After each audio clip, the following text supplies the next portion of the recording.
बिस्मिल्लाहिर्रहमानिर्रहीम। खुदा के नाम से हर काम का आगाज करता हूँ, इसी पे भरोसा है, इसी पे नाज करता हूँ।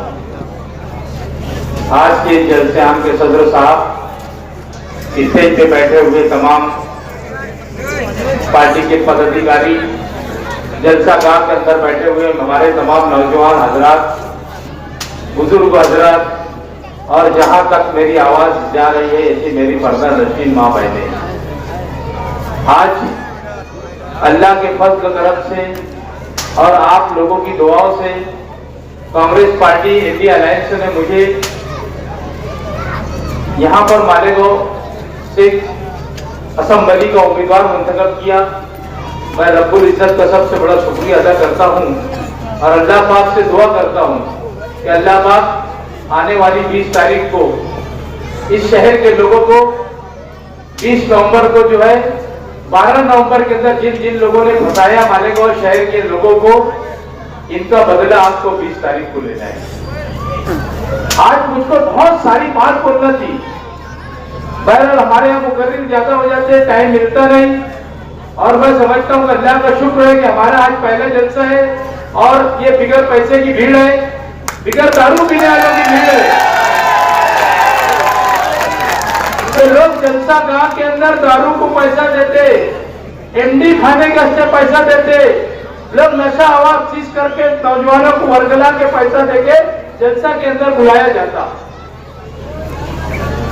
मैं आज शहरी हालात के ऊपर से 10 मिनट बात करूंगा और मुफ्ती हारून नकवी साहब को, क्योंकि आज वो हमारे मुकर्रिर खुसूसी है, बाहर से आए, उनको मैं मेरा वक्त दूंगा और इसके बाद वाले जलसे में तफसील से आधा घंटा शहर के हालात के ऊपर बात करूंगा। आज शहर के हालात इतने खराब हो गए कि एक घराने ने 30 साल राज किया, मुफ्ती इस्माइल साहब ने 10 साल राज किया, और ये फिर बोलते हैं कि एक वक्त और हमें दो, हम शहर के अंदर काम करेंगे, ये कर देंगे, वो करेंगे। मैं शहर की आवाम की तरफ से ये पूछना चाहता हूं इन लोगों से कि तुम लोगों को इतना मौका इस शहर ने दिया, तुमने क्या किया पहले शहर को हिसाब तो, बाद में तुम बोलो कि हम ये करेंगे और वो करेंगे। आज शहर के रोड रास्ते की हालत देख लो, एक रास्ता शहर के अंदर ऐसा नहीं है कि जो रास्ते से हम गुजर जाए तो आसानी से गुजर जाए। कौन सी सियासत के ऊपर, कौन से मोड़ के ऊपर शहर को लेके जा रहे हैं? बिरादरी के नाम के ऊपर राजकारण करते हो, दोनों तरफ से बिरादरी के नाम की दाई की जा रही है, रोड मांगी जा रही है। तुमने हमारे बिरादरी के बच्चों को दिया क्या? तुम हमें ये बताओ कि शेख आसिफ साहब आपके घराने में 30 साल राज किया, आप 2.5 साल मेयर थे, 5 साल एमएलए थे। मालेगांव शहर के अंदर 2003 के अंदर जब वो मेयर बने, उन्होंने 5% पानी पट्टी को जो बढ़ाया, आज तक के 105% पानी पट्टी मालेगांव शहर की गरीब आवाम आज तक के वो पानी पट्टी को लेकर परेशान है। क्यों तुमने तुम्हारी वालिद और वालिदा 5 साल मेयर थे, अगर वो चाहते तो ठहराव कर सकते थे, तुम्हारे पास मेजॉरिटी थी, तुम्हारे साथ साथी दादा उसे तुम्हारा साथी बने हुए बैठे थे जो कैबिनेट मिनिस्टर है आज। अगर तुम चाहते शहर की आवाम की भलाई तो 5% पानी पट्टी को खत्म करते, सरकार को ठहराव करके बेचते, सरकार उसको रद्द करती थी। मगर पैसा इनकी जेब के अंदर आएगा, इसके लिए इन्होंने ऐसा काम नहीं किया और करोड़ों रुपए की लूट मार कारपोरेशन के अंदर बचाया, पूरा शहर को खंडर बन गया।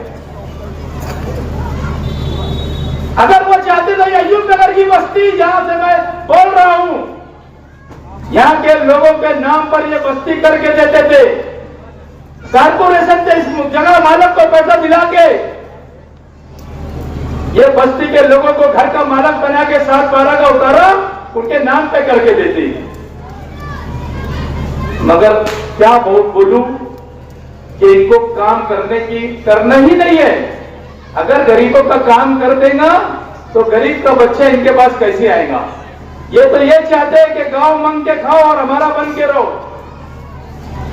क्या कहते हैं ये लोगों को? गांव मांग के खाओ और हमारा बन के रहो। गरीबों की कमी पड़ी नहीं है। आज हमारे मासूम बच्चे स्कूलों के अंदर जाते, आज खिचड़ी घोटाले के अंदर यहाँ के तमाम लोग मुलविस है। मेरी बात का सवाल का जवाब अगर उनका कोई कार्यकर्ता होगा तो उनको देने लगाना कि तुम खिचड़ी के घोटाले के अंदर नहीं है। ये जो हल्के मुर्गे इनके घूमते हैं, ये खिचड़ी के ठेकेदार ठेका वो लेते और इनको देते कि जा तू पका, तू आधा खा और आधा हमारे को खिला के दे।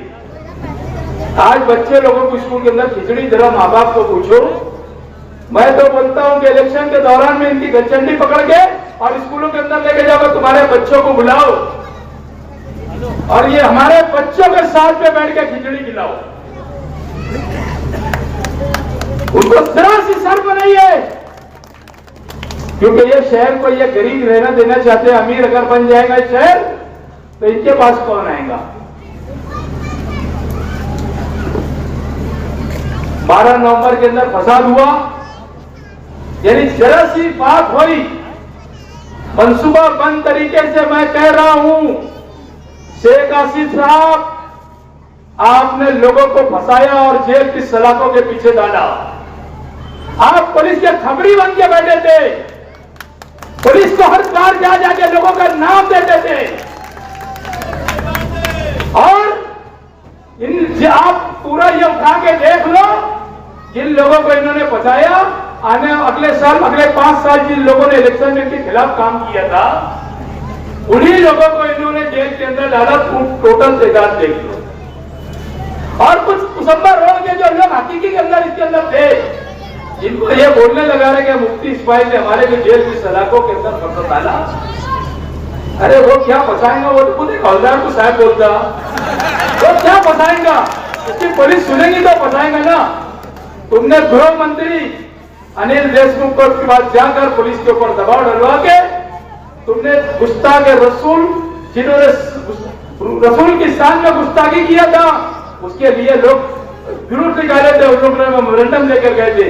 उनके साथ में ये ऐसा काम कर सकते हैं और एक हजरत अपने हैं, इतना झूठ बोलते, अल्लाह रहम करे। अब हम लोगों को इनकी बात के ऊपर आना होना नहीं है। शहर के अंदर विकास का राजकारण हम क्या करेंगे ये हमको शहर को बताना है।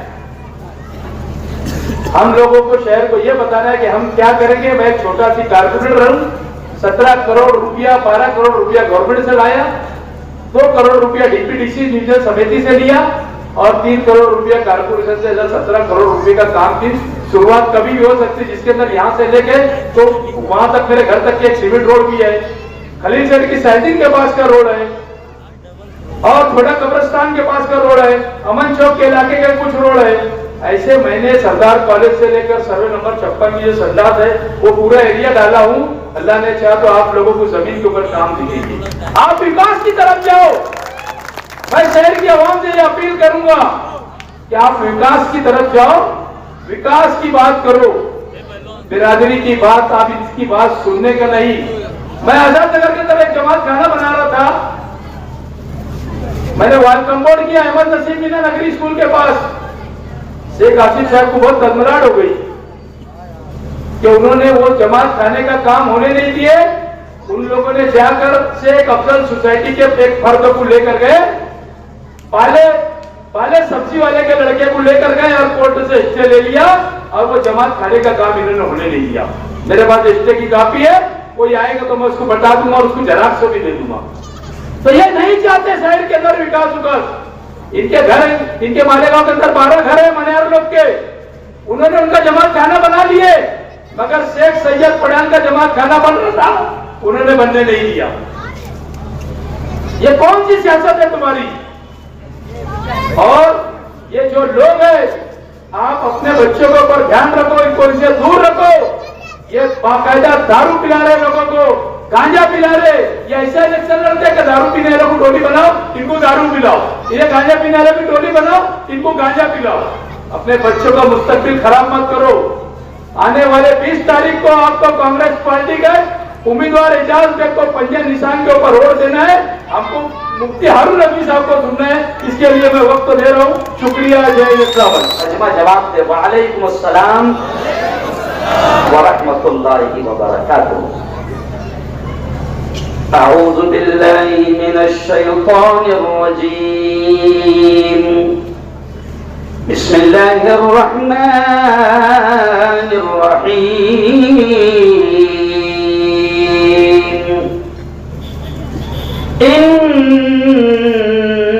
इन्नल्लाह ला युग़य्यिरु मा बिक़ौम हत्ता युग़य्यिरू मा बिअन्फुसिहिम। सदक़ल्लाहुल अज़ीम। दिल बदल सकते हैं, दिल बदल सकते हैं, जज्बात बदल सकते हैं।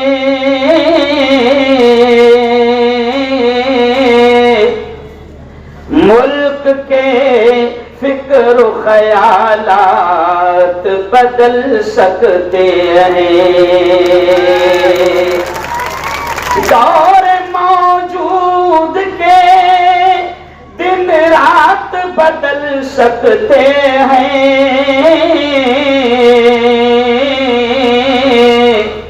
हम बदल जाएं तो हालात बदल सकते हैं। हम बदल जाएं तो हालात बदल सकते हैं। आज की बहुत ही पवित्र सभा में हमारे बहुत ही दबंग लीडर मालेगांव वालों, मैं साल में 2-4 मरतबा दीनी प्रोग्राम के लिए यहां पर आता हूं आपके शहर मालेगांव में। लेकिन आज मैं आपको बताऊं कि इन 10-15 सालों में मैं कभी भी किसी राजनीतिक प्रोग्राम, कभी भी किसी सियासी प्रोग्राम में नहीं आया हूं।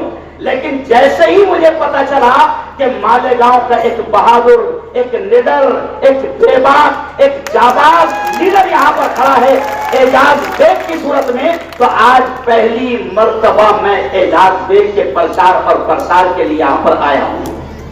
मेरे पास वक्त कम है, सिर्फ 20 मिनट है, तो हम 20 मिनट में चलो 20-20 खेल लेते हैं। मैंने आपके सामने एक आयत पढ़ा कुरान की। एजाज भाई, मैंने एक आयत पढ़ा मालेगांव वालों कि अल्लाह ये कहता है इन्नल्लाह ला युग़य्यिरु मा बिक़ौम। अल्लाह कहता है कि मैं भी किसी कौम की हालत को उस वक्त तक नहीं बदलता जब तक कि वो कौम खुद अपनी हालत को बदलना न चाहे। अल्लामा इकबाल ने इस आयत को शेर में कह दिया। अल्लामा इकबाल ने क्या कहा कि खुदा ने आज तक उस कौम की हालत नहीं बदली, न हो जिसको ख्याल खुद अपनी हालत के बदलने का। तो आज आपसे हम अपील करते हैं कि मालेगांव शहर में मुझे किसी के खिलाफ बोलना नहीं है, क्योंकि मैं ओरिजिनल मुफ्ती हूं।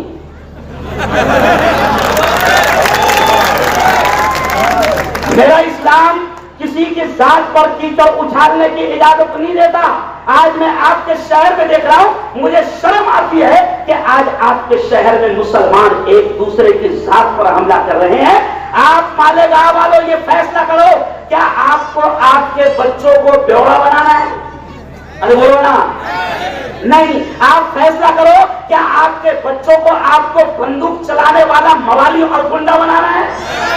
नहीं, आपको फैसला करना है। इसलिए आज मैं आपसे कहता हूं कि अल्लाह भी ये कहता है कि मैं भी किसी कौम की हालत को उस वक्त तक नहीं बदलता जब तक कि वो कौम खुद अपनी हालत को बदलना न चाहे।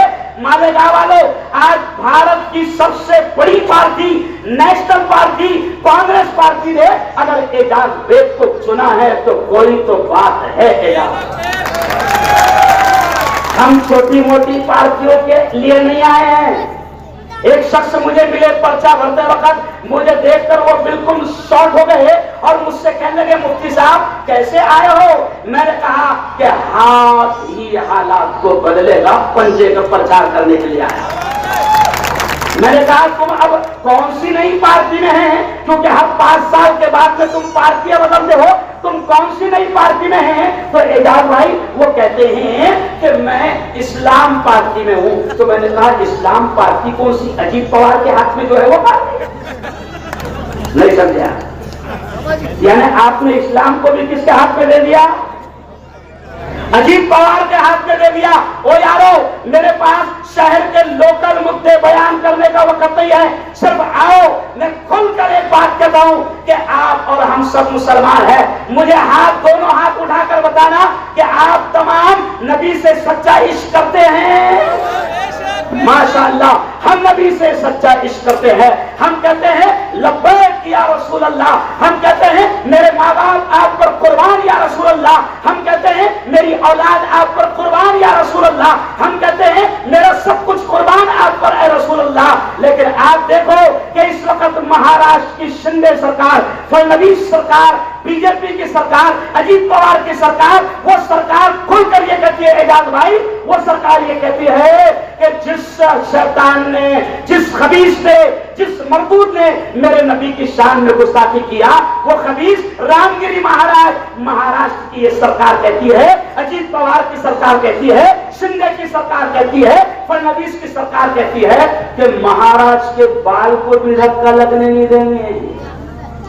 तो अब बताओ, जो लोग ऐसी सरकार के हाथ में है, मेरी एक वीडियो आपने देखा होगा, मैंने खुलकर कहा था एजाज भाई, मैंने खुलकर कहा था कि जो अजीत पवार के साथ है वो रामगिरी के साथ है। यहां बजाओ तालियां।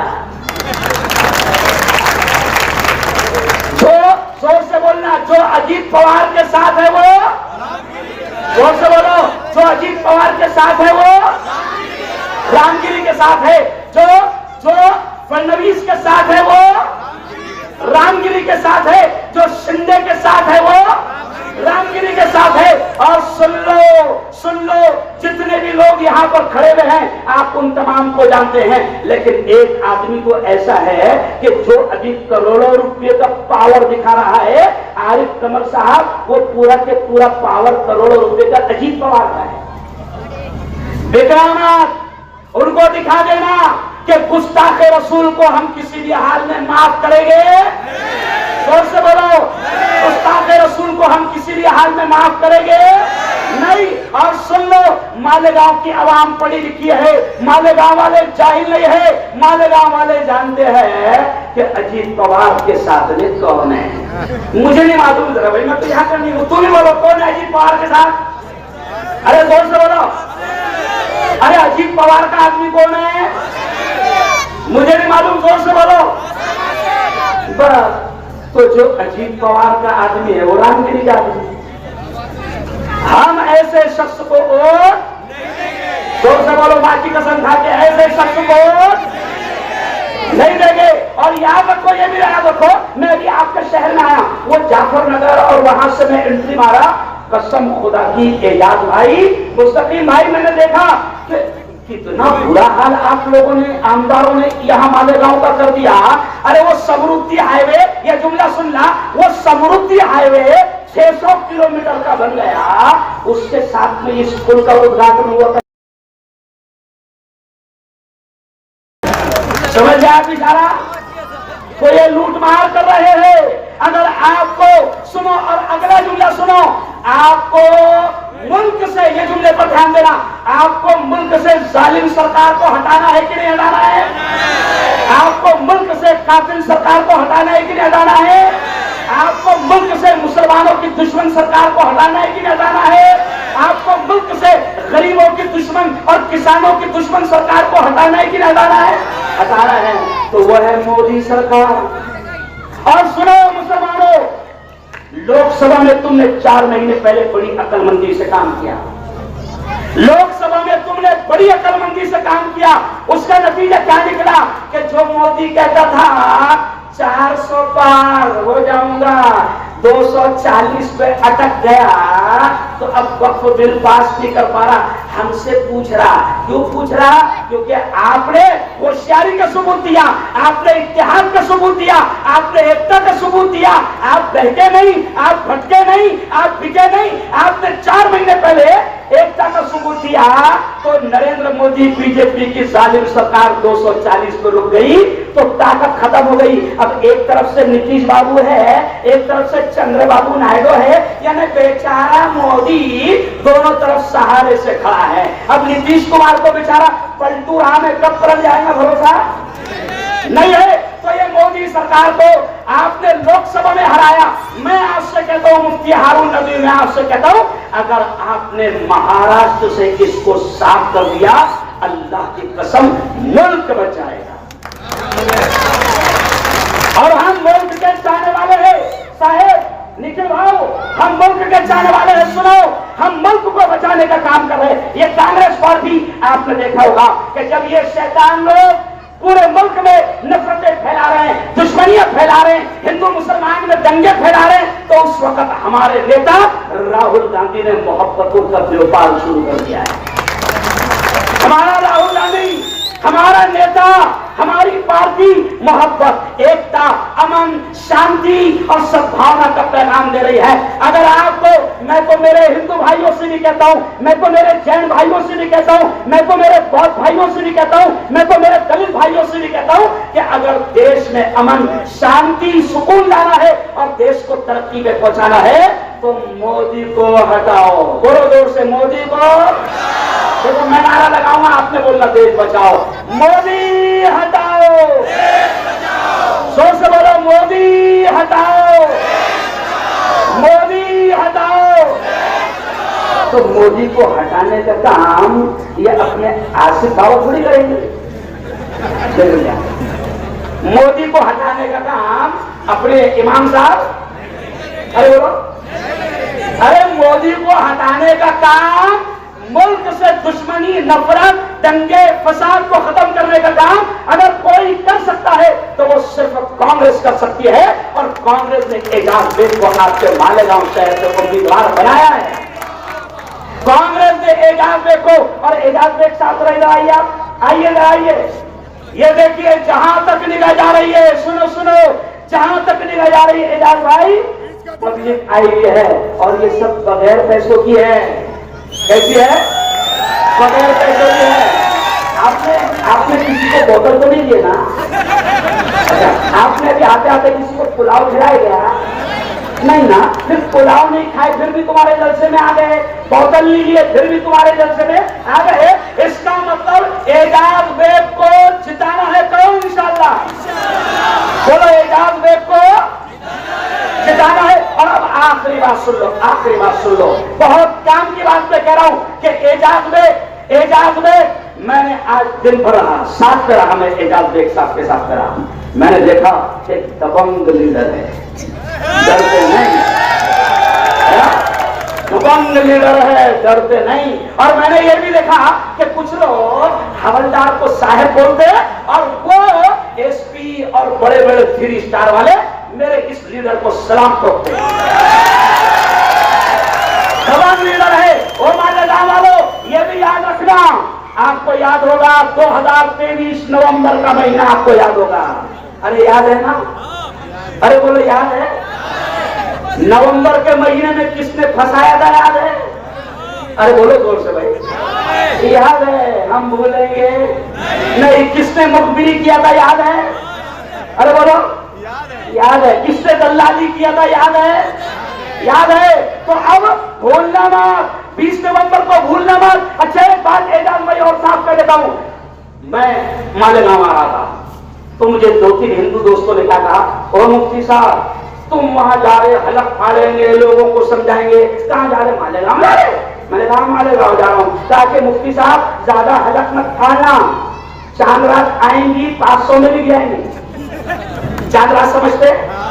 अरे बोलो ना, 19 तारीख को रात में चांद रात, तो कहा कि चांद रात में 500 में भी जगह। वो यारो, ये जुमला हंसी का नहीं है एजाज बेग साहब, ये जुमला मुसलमानों के मुंह पर एक तमाचा है। ये जुमला मुसलमानों के मुंह पर एक तमाचा है।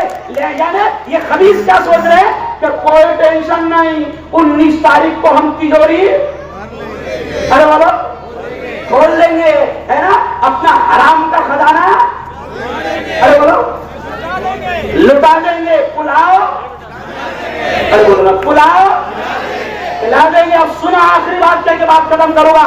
अगर आप 500 रुपए में लिखते हैं, ये जुमला सुनो, सुने सहारा, अगर आप 500 रुपए में लिखते हैं तो सुनो, मैं मुफ्ती हारून, मैं 50 किलो का हूं। कितने किलो का? 50 किलो का। अगर मैं 500 में लिखा तो क्या किलो गया?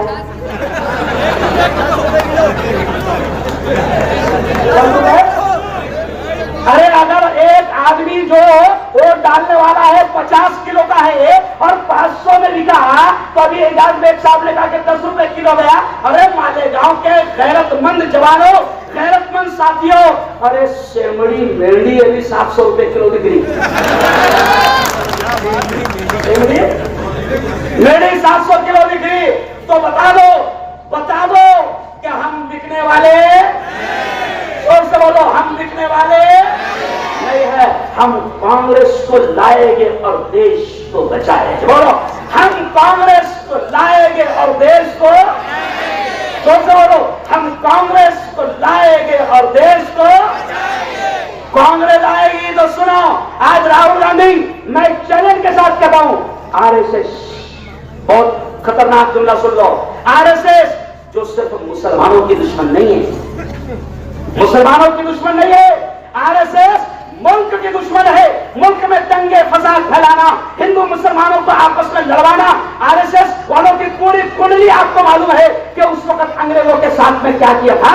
लेकिन चैलेंज के साथ कहता हूं एजाज भाई, चैलेंज के साथ कहता हूं कि आरएसएस के खिलाफ अगर कोई खुलकर मैदान में आकर बोल रहा है तो वो मेरा शेर राहुल गांधी है, जो खुलकर बोल रहा है। इसलिए मालेगांव वालों, तय कर लो कि 20 नवंबर को जब मशीन के पास में जाएंगे, अच्छा देखो, कुछ लोगों के पास में हराम का भोग आ गया, हराम का उनके पास भोग आ गया।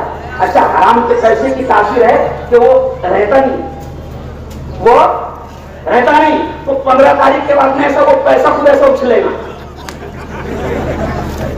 तो क्या करना है, जिनके पास में ज्यादा हराम का है, पैसा बहुत उछाल रहे हैं, तो क्या करना, ले और अपन अपने मन के मालिक है। मोदी जी कैसे मन के मालिक है? मोदी जी सिर्फ उनके मन की बात करते कि नहीं, किसी के मन की सुनते क्या? नहीं। तो जिनके पास में हराम का पैसा है, ले लेना और उसको बोलना, भैया वोट तो ईमानदारी के साथ एजाज बेग को रहेगा। वोट ईमानदारी के साथ किसको रहेगा?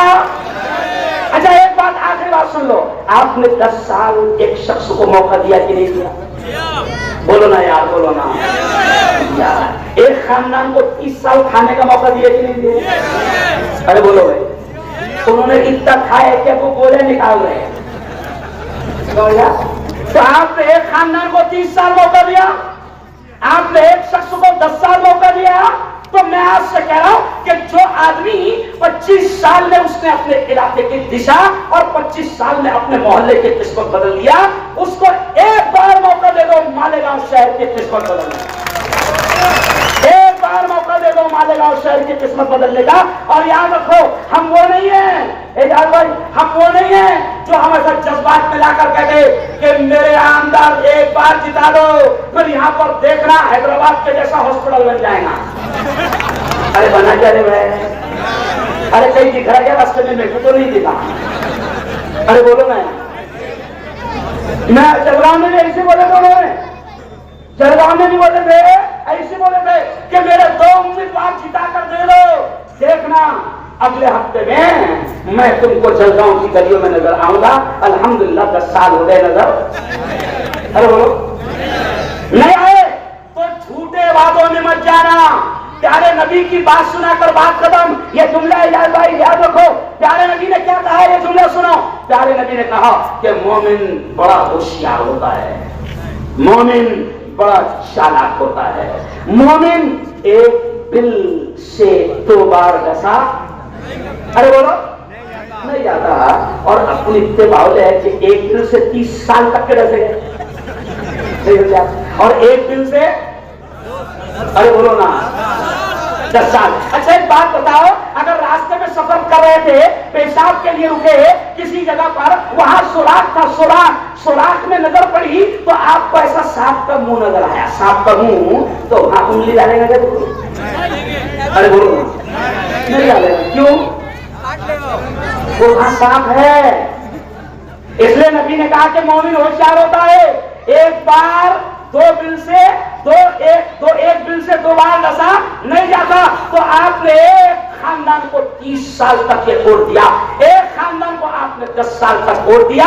मैं आपसे कहता हूं, मैं मुफ्ती हारून नदवी आपसे कहता हूं कि एक बार एजाज भाई आइए, एक बार सर ये दबंग लीडर जो हर वक्त तुम्हारे साथ रखा है, एक बार एजाज देखो, एक बार एजाज को मौका दे दो, इंशाअल्लाह हम आपके साथ रहेंगे और आपके जितना डिमांड है, आपकी जितनी मांगे हैं, हम एजाज बेग से पूरी कराएंगे। बहुत बहुत शुक्रिया, बहुत बहुत धन्यवाद। अल्लाह हाफ़िज़।